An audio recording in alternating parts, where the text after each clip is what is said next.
almost no one raises the real issue of tax avoidance, right? And of the rich just not paying their fair share. I mean, it feels like I'm at a firefighters conference and no one's allowed to speak about water. Today we walk into this house with an iconic South African plant, the Alu Ferox. We must take the bitter with the sweet. It is a matter that is under consideration, and all I would say is that watch this space.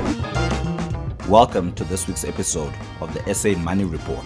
This financial podcast is brought to you by Fin24 and hosted by Deputy Editor Ahmed Arif. War. What is it good for? Well, not much except death, destruction, and creating refugees, just like with Russia's invasion of Ukraine. But it's also played havoc in the business world, and us at Fin24, who are in the business of business, there's been sanctions and market turmoil and oil hitting stratospheric levels. So aside from likely having to pay more for petrol and there be possible higher inflation and threats to staples like bread, we have a little bit more exposure through media giant Naspers.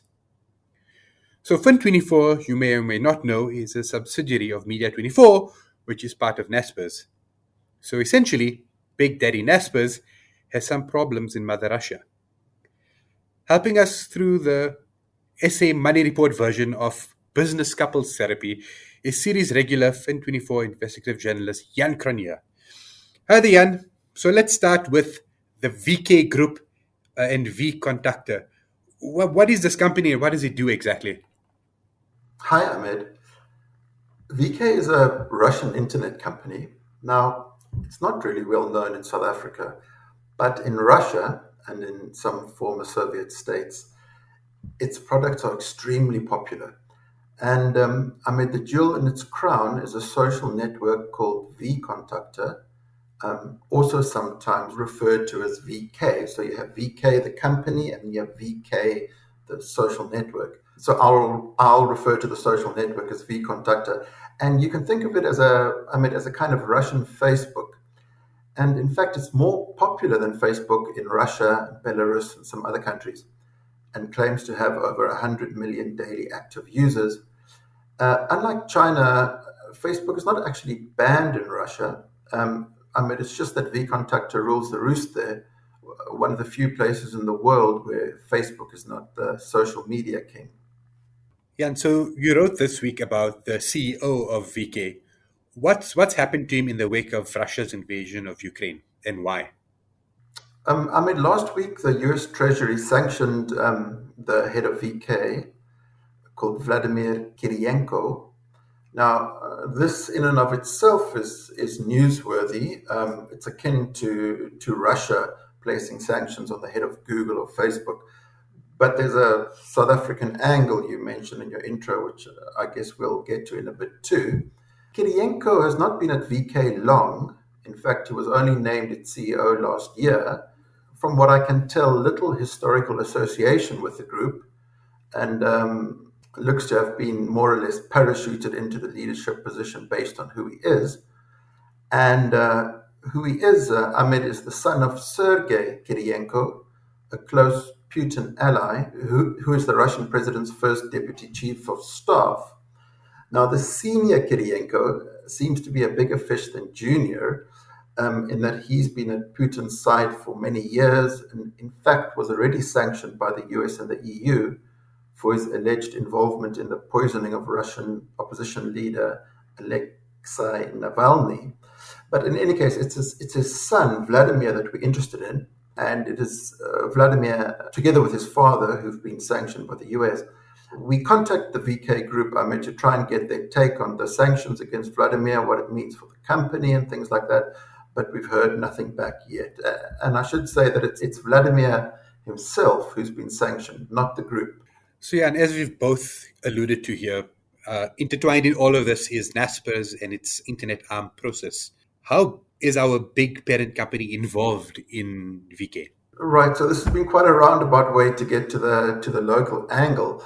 Back in 2006, Naspers bought a stake in a Russian internet startup that was then called Mail.ru. Now, this was just a few years after it made what the Wall Street Journal calls the greatest venture capital investment of modern history, possibly, when it bought a third of Tencent for around about $30 million. Tencent is now worth over $500 billion. In any case, after this Tencent deal, Naspers was making more acquisitions, and one of them was in this Russian company. It listed on the London Stock Exchange in 2010, was actually doing quite well. Its stock reached a high of around $45 in 2013.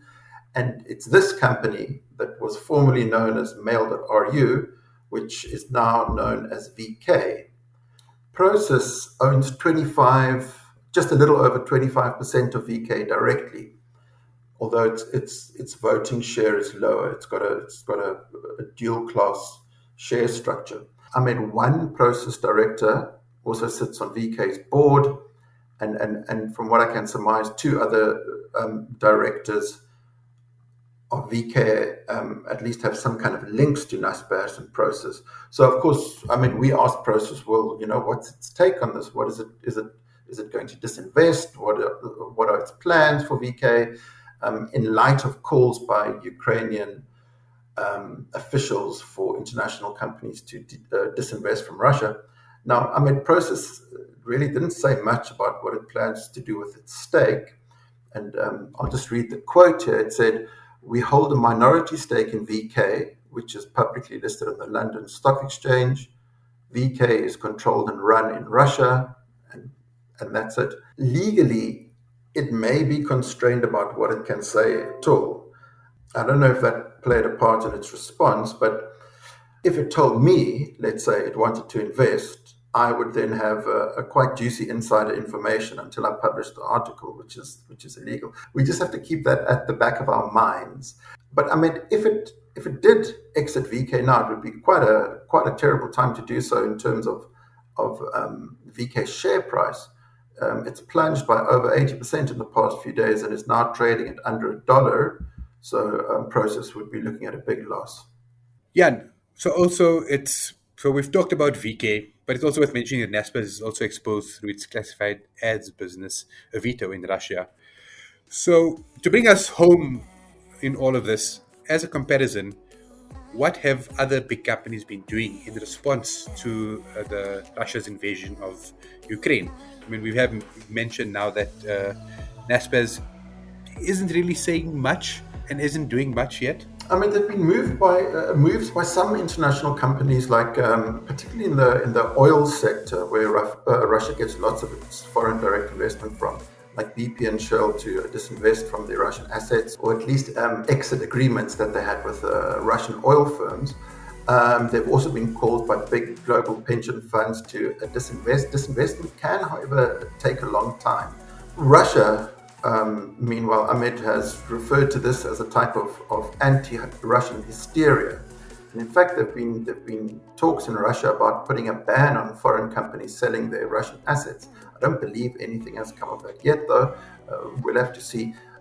Russia has also warned of tit-for-tat sanctions and asset freezes, though I also don't believe anything has come from that yet. So, Ahmed, we are going to have to continue to follow this closely. Thanks for your time, Jan. And that brings our show to an end. The music in this episode is courtesy of Getty Images and Epidemic Sound. This installment was produced with the help of the brilliant Kayleen Morgan. Thank you for listening.